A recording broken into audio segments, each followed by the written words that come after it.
In case you haven't noticed, they're out there.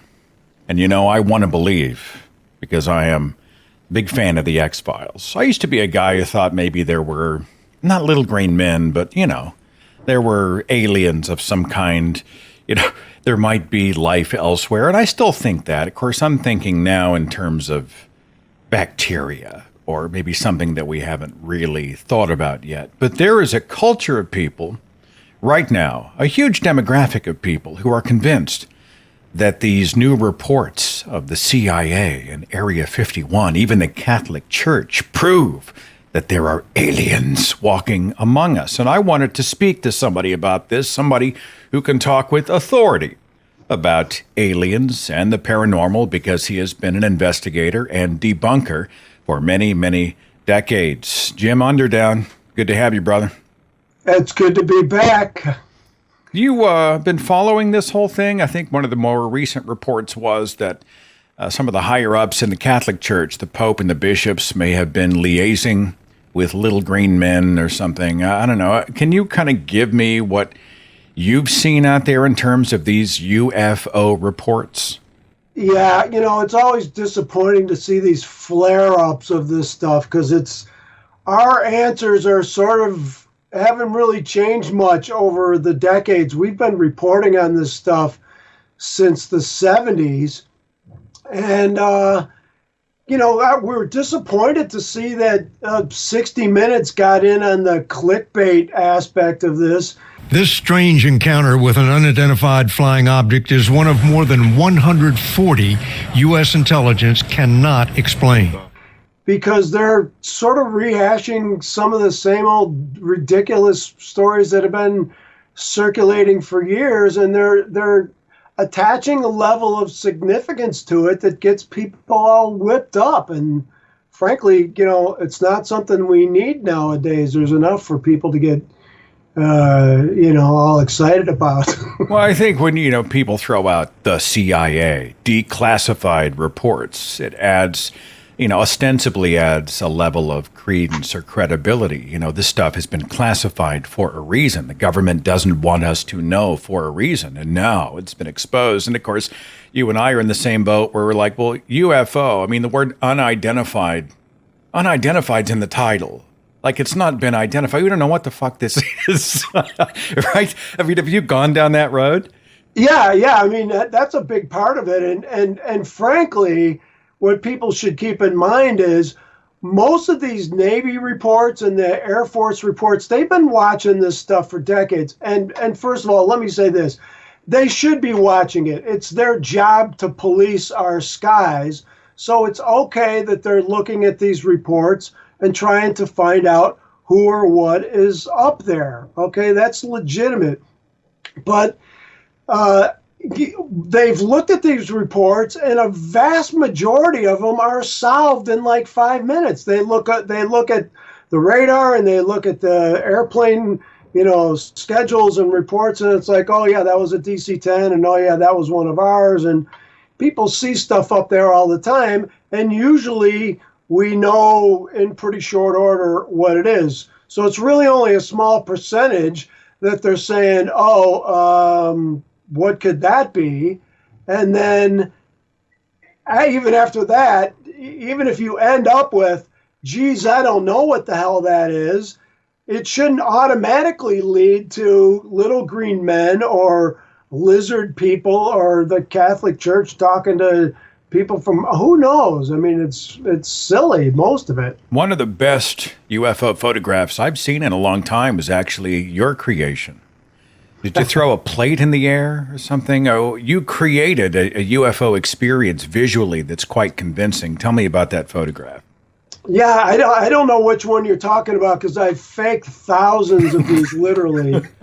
I've been shooting. It used to be every time I went on vacation, I would bring my little UFO kit, and I would take it with me. And So I now have UFO photos over 4 different continents, everywhere from Vietnam to the Ukraine to Cape Town, South Africa. And what I use, and I'm happy to give away the secret because I discovered it by accident.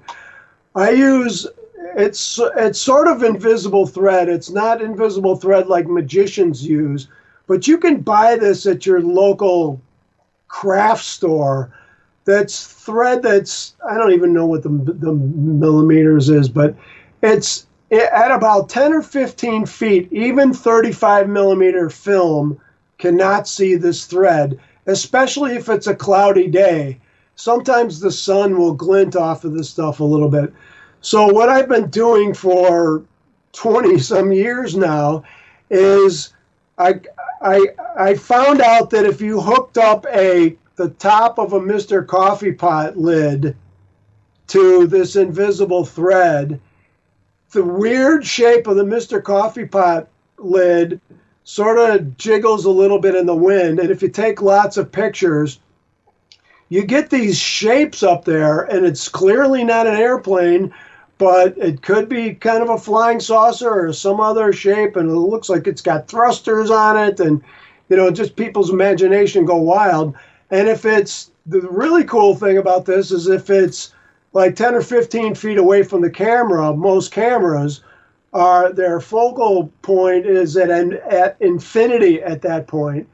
And if there's nothing in between my UFO and the camera, it's impossible to tell if this is a giant craft a mile away or a Mr. Coffee Pot lid 15 feet away.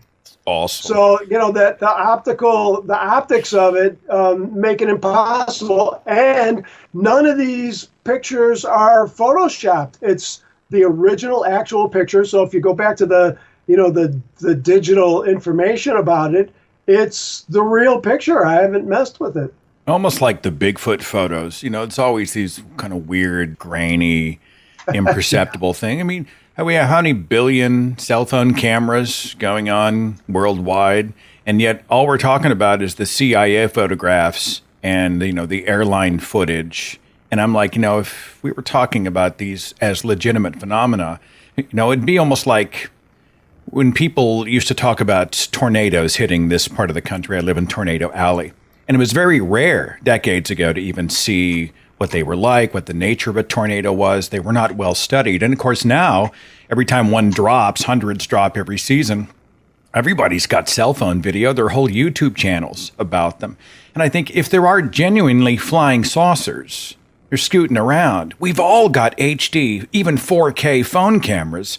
It's weird that we're only talking about the government footage. Yeah, and I mean, a lot of these cases are older than all of our cell phone cameras, but yeah, if the so-called aliens are not shy about being seen by our military or whoever else, it's not just the military who are shooting even these older reports. If the aliens aren't shy, yeah, why aren't we getting some better shots? And then you see, some joker has a YouTube video about it, and it's clearly CG and it's faked, and it's pretty obvious. Hey, Jim, you seen those guys who drive up to the gated portion of Area 51, and then they say they wouldn't let us in, like they are surprised that they can't get into a military installation, and that somehow is proof that something is being hidden. Have you seen those guys? I know Area 51 it's kind of a big tourist industry. Space aliens, that's profitable for some people, or at least it gets them on the map in terms of being noticed by society, right? Yeah, I mean, you can't just drive onto Fort Bragg or, either. So I don't know what these guys think, that's why they have fences around military. And especially, the Army doesn't, the Air Force doesn't call it Area 51, but please, people, I mean, our military is working on some secret stuff all the time.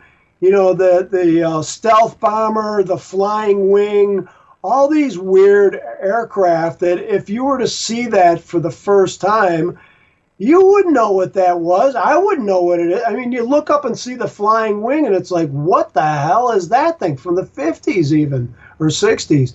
So, yes, they're working on stuff, and yes, they have to fly it around a little bit to test it out before Northrop gets the contract.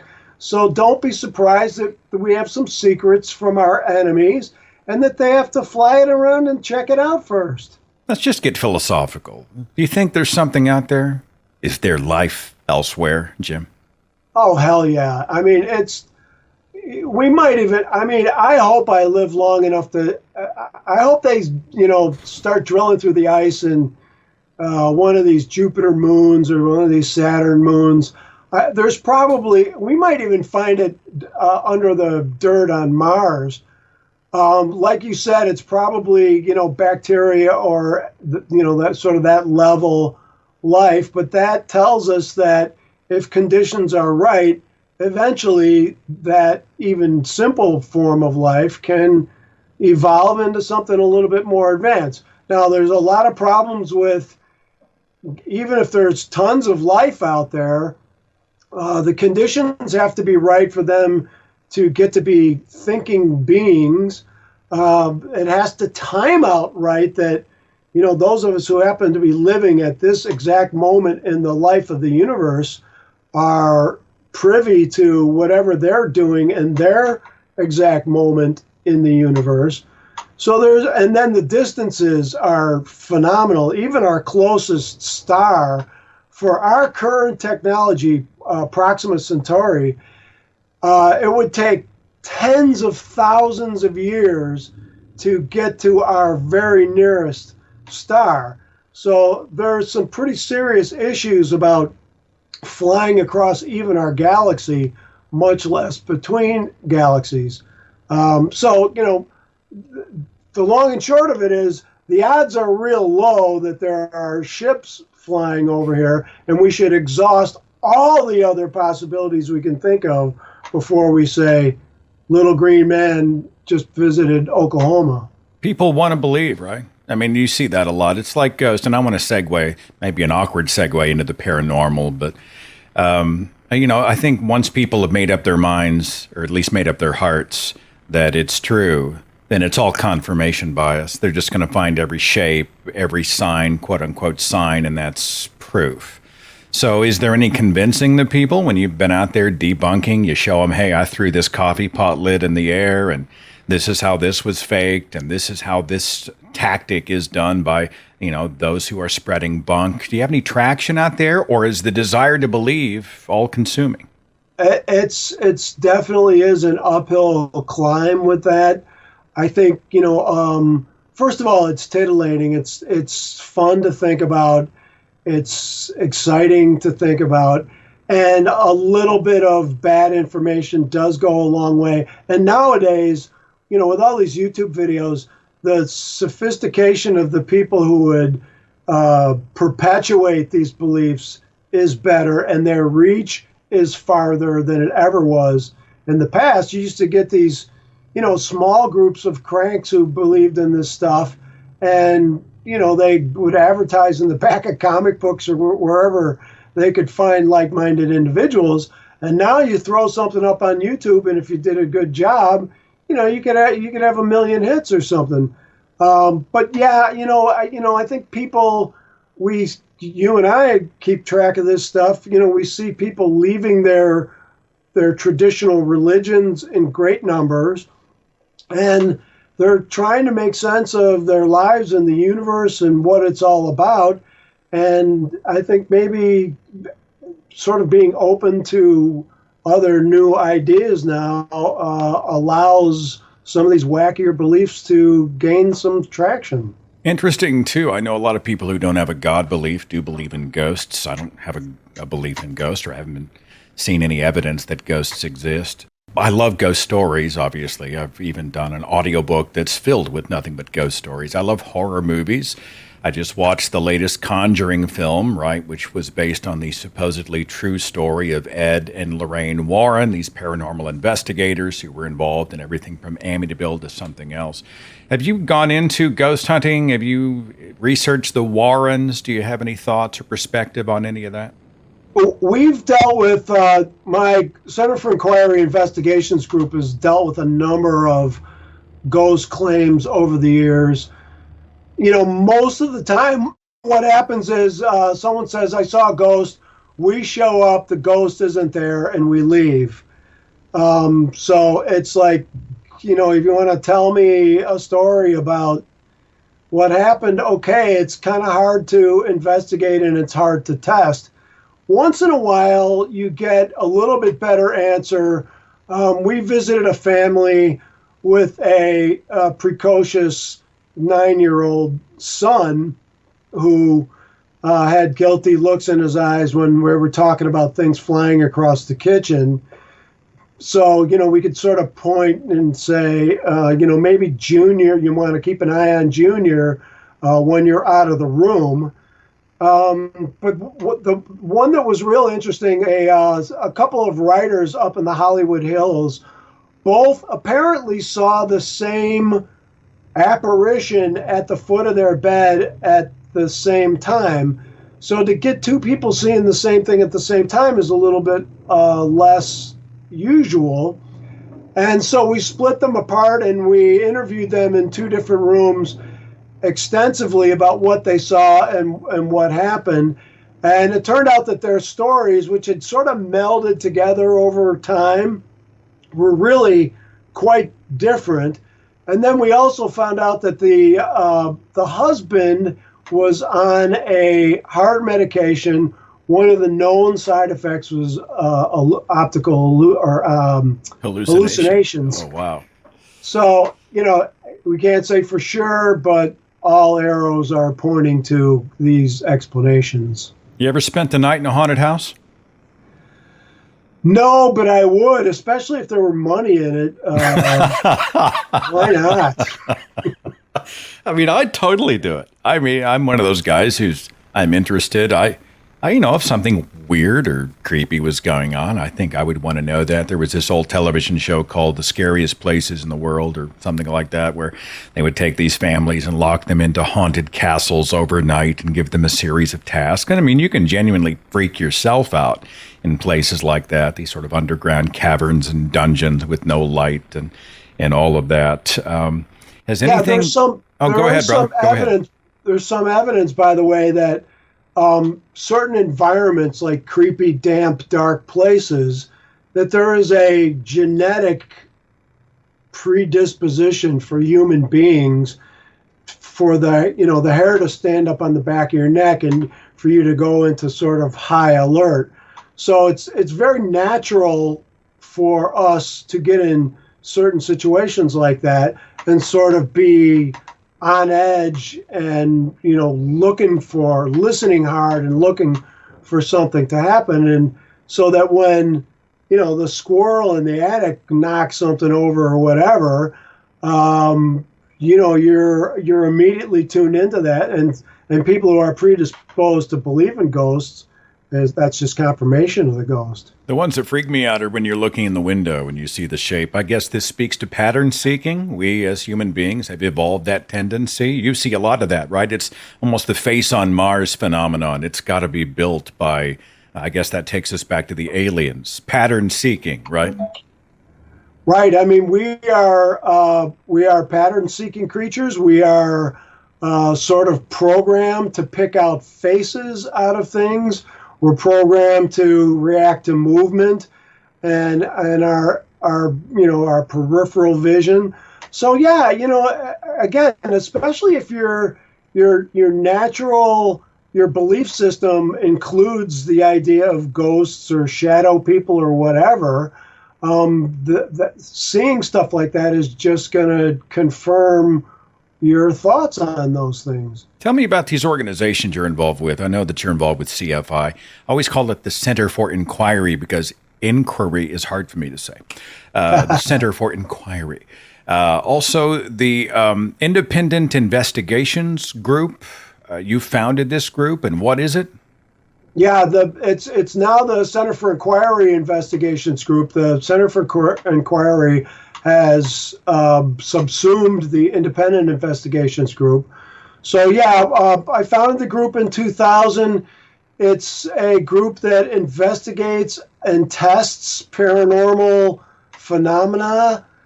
We have a a $250,000 prize for anyone who can prove paranormal ability under scientific test conditions. This, of course, is modeled after the James Randi $1 Million Challenge, which has been dormant for many years. So we're the busiest, most active testing organization in the world for people who think they possess superpowers. You go out and create some sort of laboratory condition for actual testing. What's that look like? It depends on what the claim is.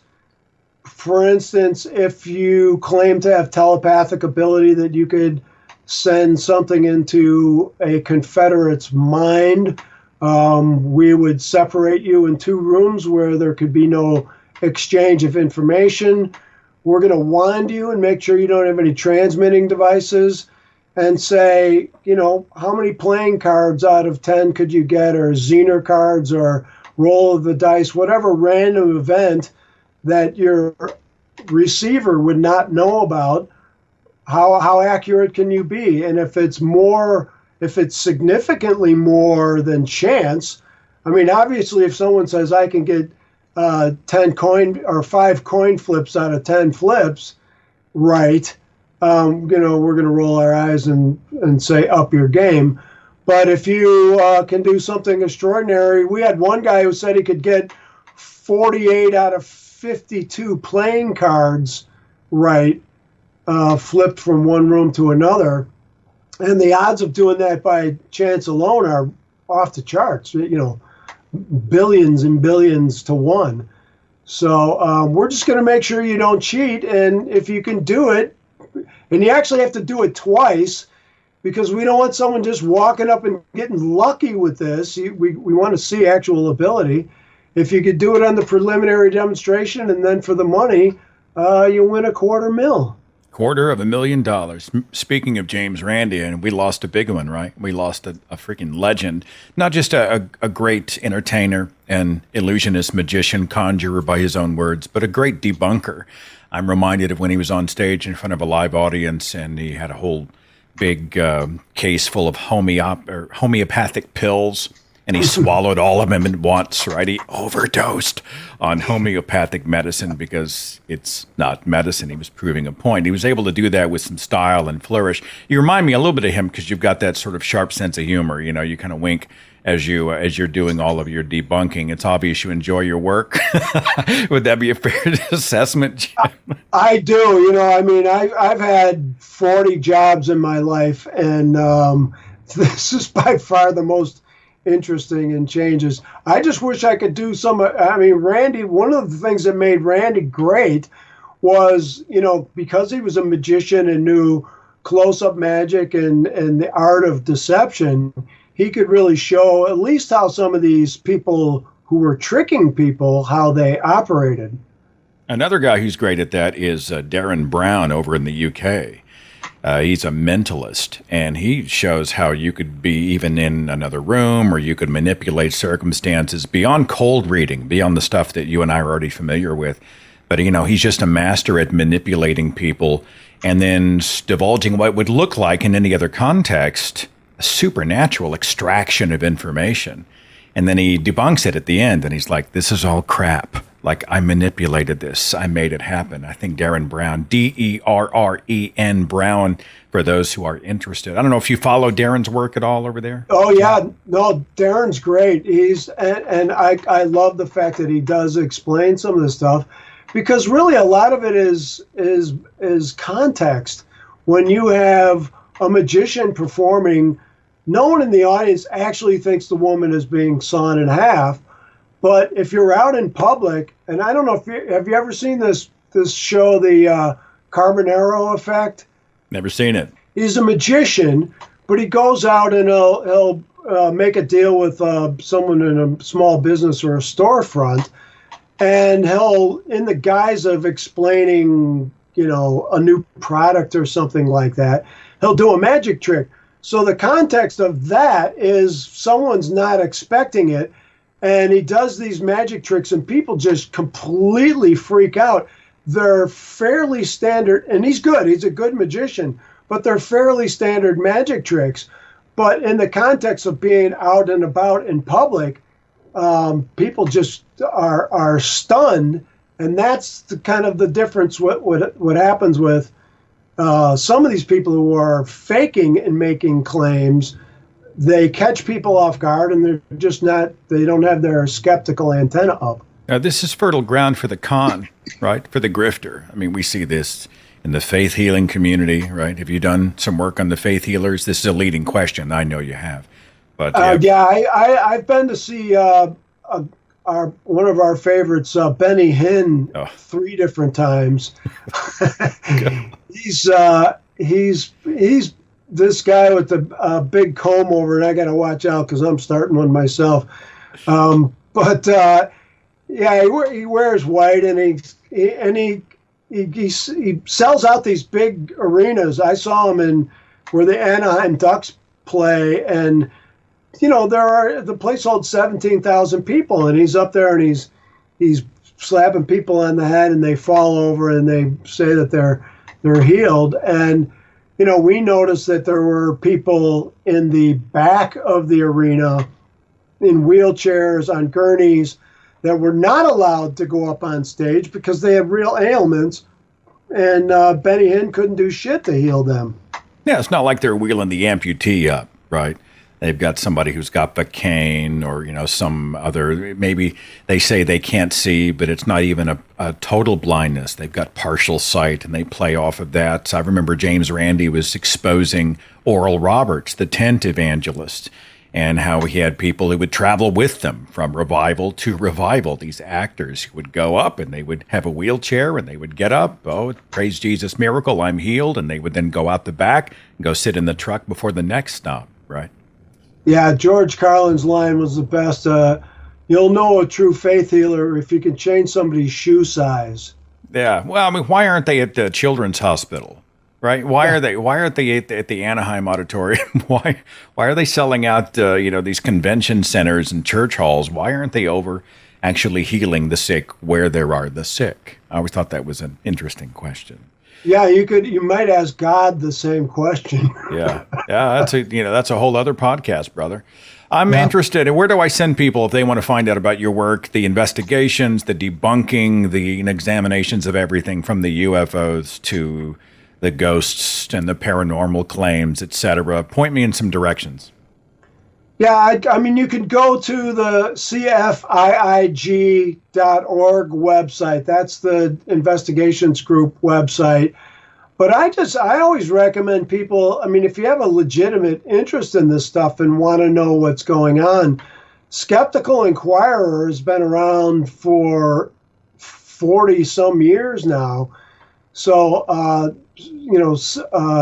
it's the old website used to be CSICOP.org, but I think skepticalinquirer.org is available too. So, I mean, this is where you get really high level people.